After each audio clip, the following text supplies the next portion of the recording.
Hey guys, welcome to the channel. In this video we'll explain to you very quickly how you can delete your Snapchat public profile.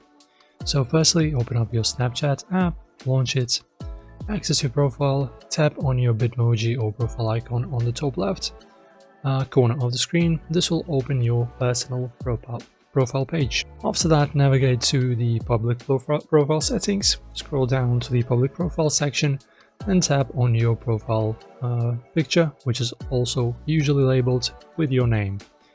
Open the profile settings. On your page, click on a gear icon in the top right corner to access the settings for your public profile. After that, delete the public profile. In the settings menu, scroll down and tap delete public profile.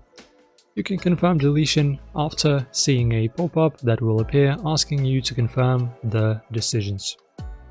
And that's basically it, guys. You're set. Now your account will be deleted. Guys, if you enjoyed this video, give this video a thumbs up, subscribe to the channel. Thanks for watching.